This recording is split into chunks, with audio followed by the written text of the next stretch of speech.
The Survivors is brought to you by our friends at the HelpHUB. This podcast mentions suicide, mental illness, grief, and loss, and may be triggering for some listeners. So please take care of your mental well-being by pausing or skipping any sections that feel uncomfortable to you. And if you or someone you know is struggling, please call 988 for support.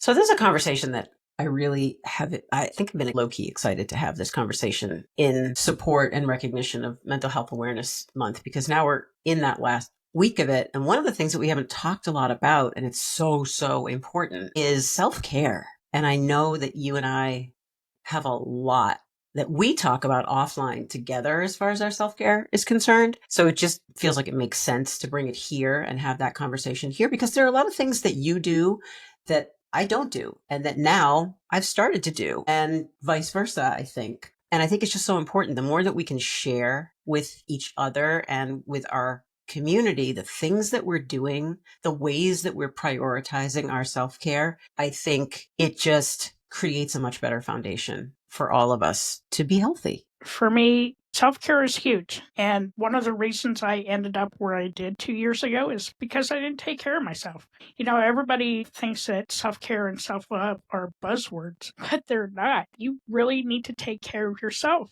and take care of your mental health, because if you're not good, you can't take care of anybody else. I mean, you might think that you can, but you're like faking it until you make it. You're right. I love that you said it that way, because it's so true that we do think that we're doing the things to benefit ourselves when we're really kind of not in a lot of ways. And I always go back to the same default example that I think of is the whole oxygen mask in the airplane. I always default to that same one because it's so true that you can't, especially as a mom, you can't possibly take care of anybody else in your life if you're not okay yourself, if you're not physically okay, if you're not emotionally okay, if you're not mentally okay. And, you know, there are so many different moving parts to our overall health and wellness. And we've always been taught in school, taught in mainstream culture, that you've got to exercise and you've got to eat right and you've got to be fit and you've got to move your body. And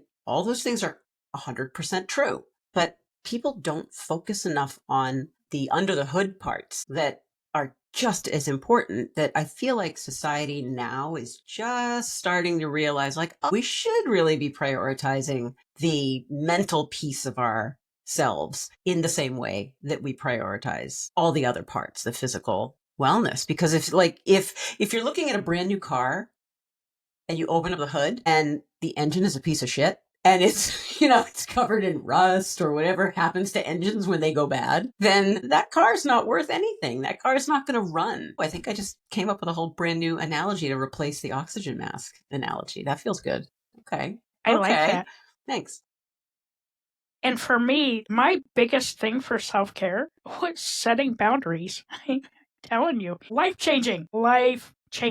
I know you and I have had this conversation so many times, and I've touched on it in my own story when we each shared our stories earlier in the season. And I talked about the biggest shift that I made was as a result of establishing and not only putting up boundaries, creating boundaries. That's only a piece of it. It's the maintaining the boundaries, like hold the line. That's what you need to do. And that's what I needed to do. And I was not doing it. And I was so depleted. I reached a point in my life, and I know you and I've talked a lot about this. I think I gave you the backstory about the last several years and places and spaces that I felt were really kind of sapping me of not really my identity, but my mental health in a lot of ways, because I would show up to these places that were designed to give me infusions of the things I needed in my life, whether it be, you know, fitness or community or whatever, you know, that mental boost. And I didn't have boundaries. So I was getting constantly depleted by what everybody else needed from me. And I didn't know how to say no. I did, and which in a lot of ways has served me well in terms of like career wise. Like I'm always up for anything. I'm always up to collaborate. I'm always up to learn new things. But when it crosses over into that place of like, now I'm saying yes to everybody else, and I'm absolutely saying no and ignoring myself every time. that's where I was. Nothing that I've ever realized was as life changing as realizing what that was doing to me. Yeah, for me, like I said, it was life changing. I found the power to say no to things that weren't going to benefit me. I was able to say no to drama because as an empath, that's really hard, but it's also life changing. And then there were other things I did for self care. Like I made a choice every day to find something that would bring me joy, whether that was looking at some really cool pictures on my phone or stepping outside, spending time with my wife, writing, doing something that brought me joy. Calling Because you know you. what? Your heart calling you. I need to make my heart smile, right? Because when your heart's smiling, it just makes you feel better for that moment of time. Right. And it's like anything. It's not the cure all for everything, but it's foundational. And self care practices, when you integrate them into your life in the ways that we should, they become daily habits. They become, in my case, I call them my non negotiables now. And I never did that before. I never had that language before because I never prioritized them before. I had this sense, and I don't know if anybody listening, or if you, since I'm talking to you, we are having a conversation. Are you sure? I am sure. Am I in the room?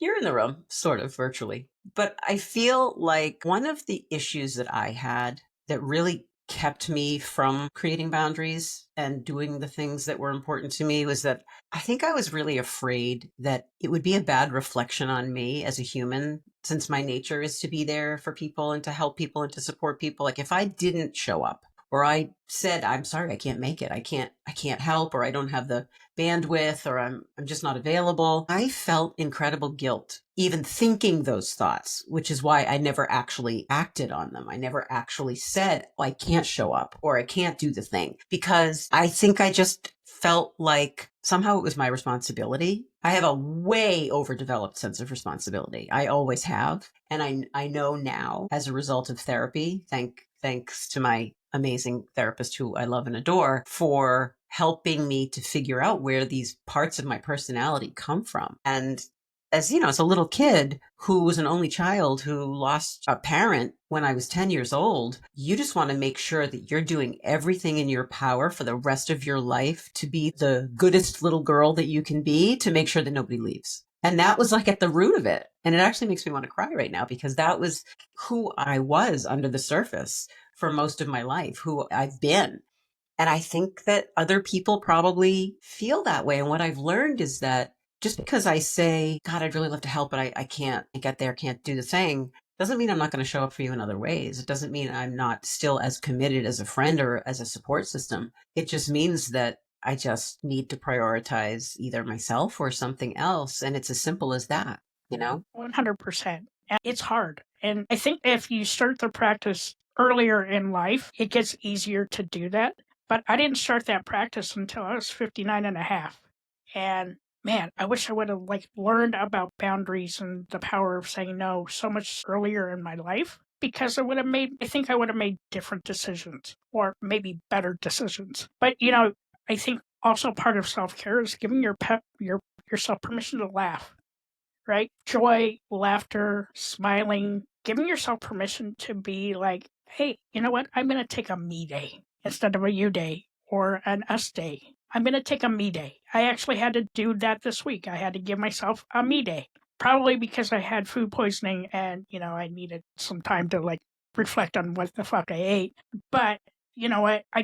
And I felt better. Like I slept for 20 hours. It was perfect. No, you had D&D on. I couldn't even reach you. It was I was dead to the world. You were gone. My phone could have blown up and I wouldn't have known any different. But you needed it. You needed it. And we don't often pay enough attention to ourselves and what we really need. And I say this as not only just a human being like anybody out here who's listening to this conversation, but I'm also a mom. I have two daughters who are grown. One of them lives in Japan. So this is not a child that I can run over and help when she needs my help.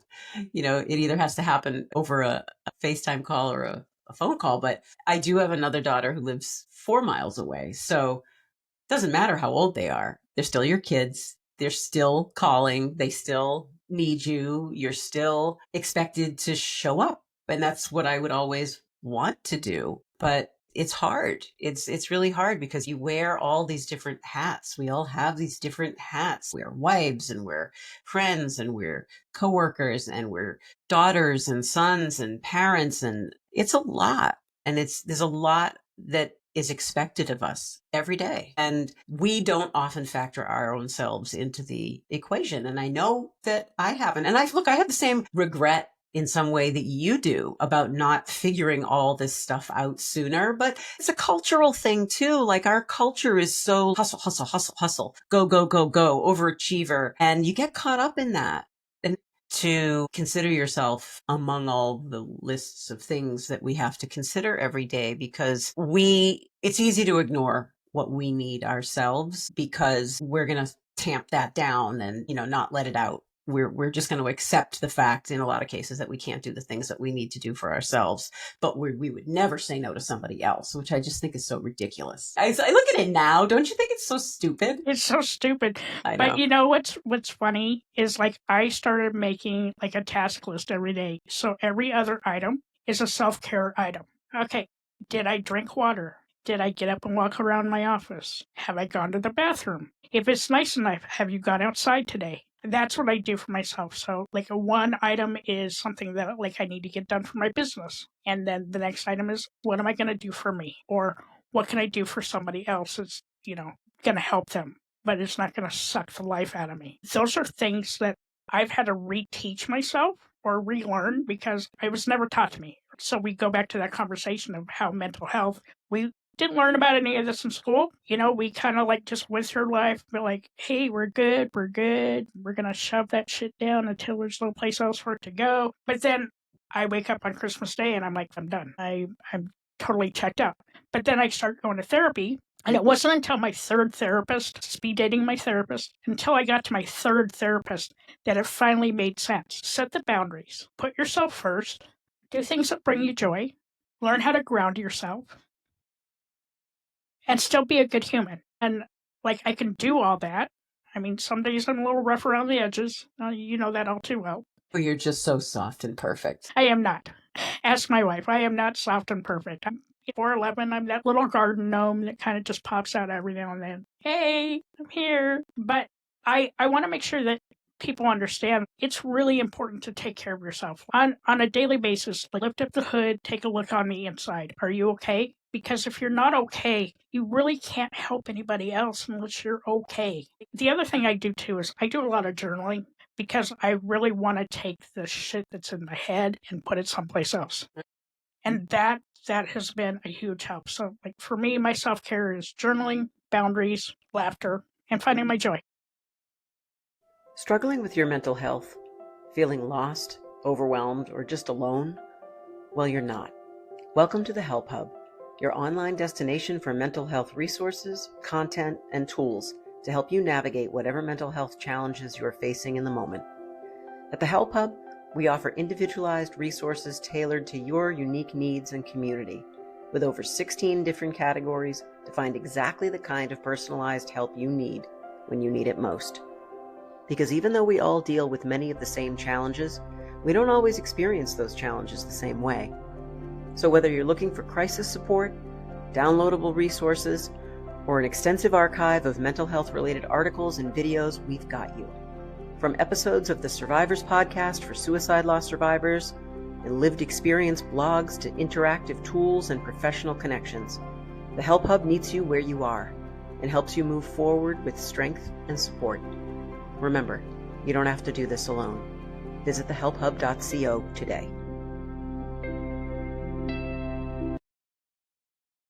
And I love that. And it's so beautiful that it can look so different for all of us. What each of us needs is so completely subjective, and it's so personal, and it's something we can change when we need to change and adapt to whatever place we're in life. Maybe we're in a period of our life where our job is incredibly overwhelming, or it's sucking time from us and affecting us emotionally. And so we have to make different adjustments to compensate for that. Or maybe there's family stuff, or maybe somebody's sick and we've got to pivot in other ways. And, that's the beauty of self-care. Take out the word self. It's yourself. You get to decide. You get to be the one to pick and choose what we do. And I think there's a lot of, for me, there's excitement there. There's real excitement when I really think about that, because we get to decide what those things are that light us up, and we get to do them. And there is absolutely nothing wrong with being a little bit selfish, because at times it requires a little teeny bit of selfishness to say, no, I'm actually going to prioritize what I need right now, because if I don't,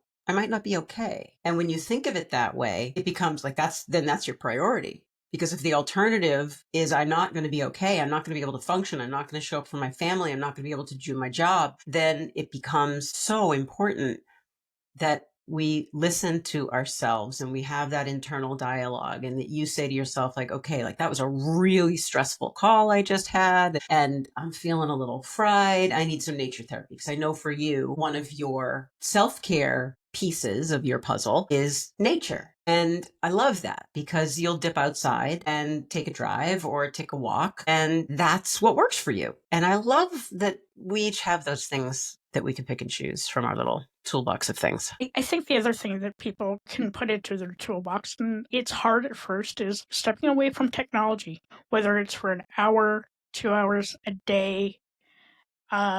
Putting the phone down, putting the computer down, having real communication, real connection with things that are not electronic. So having a conversation with a friend, communicating with nature, get outside and roll in the grass. Like, look at all the beauty that surrounds you, and get away from like the negative things that are in our social media feeds today or in our news feeds. For me, how do I find my joy right now? I turned off all the news feeds on my phone, and I don't talk about politics until after 8 o'clock at night. Amen. Actually, you shouldn't even do that, because then that's going to fire you up and you won't be able to sleep.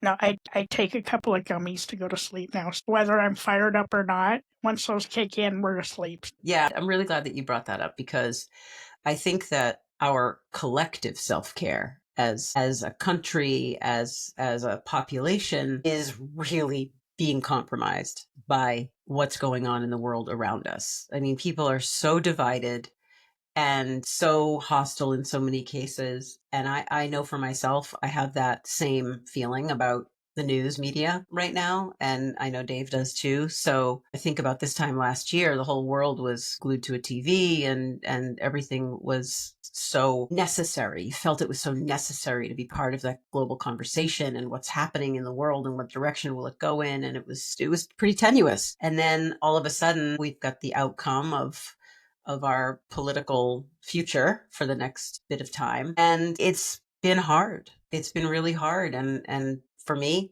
I do the same thing you do. I get my news now from one-dimensional sources. I have an email that comes in. I listen to something called The Skim. It's written by all millennials. It's the funniest news bits. They kind of just extract all the highlights from all the national and international news, but they do it. It's so funny, but it's all accurate. It's kind of like Jon Stewart in a way.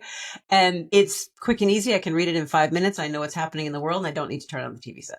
It's perfect. For me, I listen to Stephen Colbert because he makes me laugh, and but I know there's things in the world we need to know about. Like doom scrolling is not going to make it better. Having your constant news feed is not going to make it better. But if you are not taking care of yourself and you are doom scrolling and you're on your computer or on your phone all day long and you're not spending some time outside and you're not taking a moment to breathe, you are not taking care of yourself, because all of that messes with your cortisol and your serotonin and your endorphins. And I can honestly tell you, like, the one practice I still do today is the first thing I do in the morning is I find a funny video and I laugh for at least 10 minutes, because it's that 10 minutes of laughter that kind of gets me going. Because now my cortisol is raised, my serotonin's raised, my endorphins are raised, and I'm like, yeah, now I can conquer the day.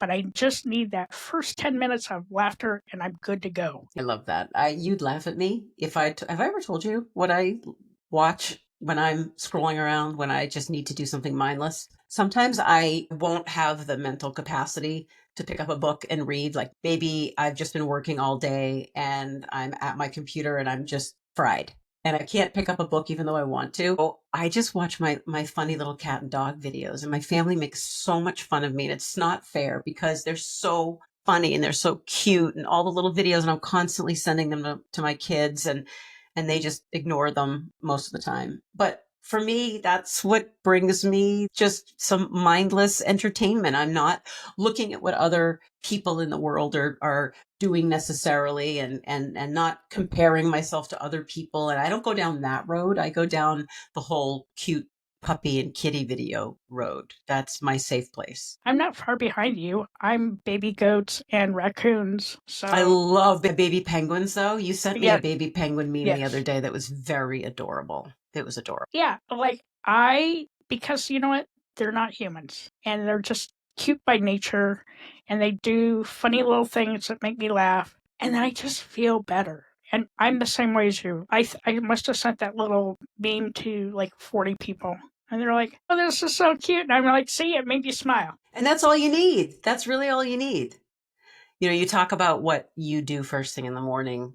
And I love that you do that because it just gets your head straight. It gets your head where you want your head to be. And in my case, my own little routine it's the same every day. It's like Groundhog Day every day. I get up and because I'm up before Dave. So I sneak in the bathroom and I get changed. I always lay my clothes out the night before. I get changed. I sneak out of the bedroom and I go right to my space where I meditate every morning, and I light some incense and I light some candles, and I sometimes do a guided meditation, or I sometimes do just sounds of rain and birds and whatever I'm in the mood for that day.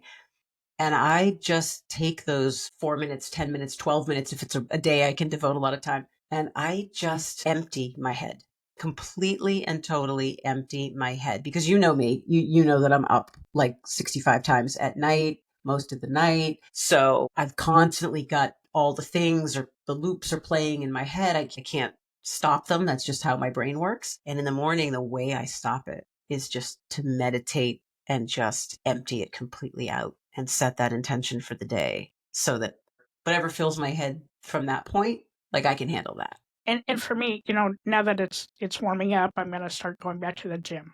And that's how I empty my head out. Because when I'm at the gym, I think of two things. One, don't fall off the treadmill. Two, don't drop a weight on your foot. And so that's how I get my brain to stop. And you know what? I'm kind of getting in shape at the same time because winter was hard and I've gained a few pounds and it makes me feel better.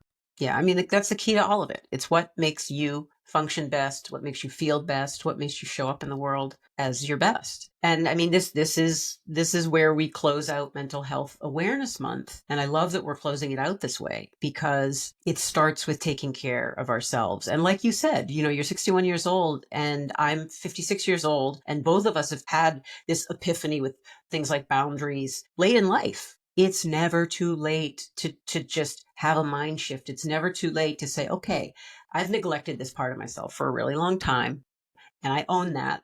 And I see that I am actually in control of the choices that I make. I get to decide where I spend my time. I get to decide how I infuse myself and what I infuse myself with. And there's a lot of joy that comes from that. There's a lot of excitement and power that comes from recognizing, like, okay, I get to prioritize myself. I'm allowed to do that. I'm encouraged to do that. So if you're listening right now, if you're out there in the ether and you're listening, it's not too late to try other things, to explore, to try on a bunch of different self-care hats and see what works for you. Because truly the bottom line to all of this is that we can't always give in to all the narratives that are in our heads about what we're doing in life and how we're doing it, and the negative self-talk, and we have the ability anytime we want to disrupt that system. And so much of what causes our bad mental health is when we can't break out of the thought loops that we're in.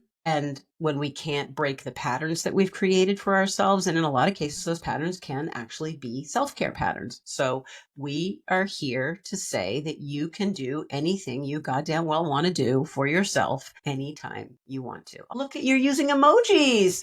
I For the did. first time. You said you were going to do that. Oh, that was such a perfect moment, too. Oh, I was waiting for the perfect moment. But That was so, so beautiful. I encourage everybody that's listening today to make yourself a self-care list. Everybody's list is different, but find the things that bring you joy, find the things that bring you peace, and find the things that help clear your mind. And make sure you practice it daily, because if you're not taking care of you, you cannot take care of anybody else. You can pretend, but you need to come first. Absolutely. Amen. Amen to that. So even though we may be closing out Mental Health Awareness Month right now, let's not stop the conversation. Obviously, you and I will never stop the conversation, but make it a priority. If you're listening to this and there's something that you know that you need to do for yourself, want to do for yourself, take this as your cue and go do it. Amen. Mm-hmm. All right. So I love you, and I'll I love talk to you. too. I'll talk to you again very I'll soon. talk to you soon. Okay. Bye. Bye. Thanks for joining us on The Survivors. Remember, no matter how tough things feel, you are enough, and the world needs you just the way you are. You're not alone in this journey. There's a community here, and every step forward counts. We're so grateful you took the time to listen, and we hope you'll take one day at a time. Just know there's always more light ahead. Thanks for being here, friends. Just remember, help is out there in so many different places. So if you or someone you know is struggling, please call 988 and a trained crisis counselor like me will be there to help. You can also find an inclusive and comprehensive directory of mental health resources, tools, and content at thehelphub.co. Just remember that help is always just a call or a click away. We'll catch you next week. In the meantime, keep surviving.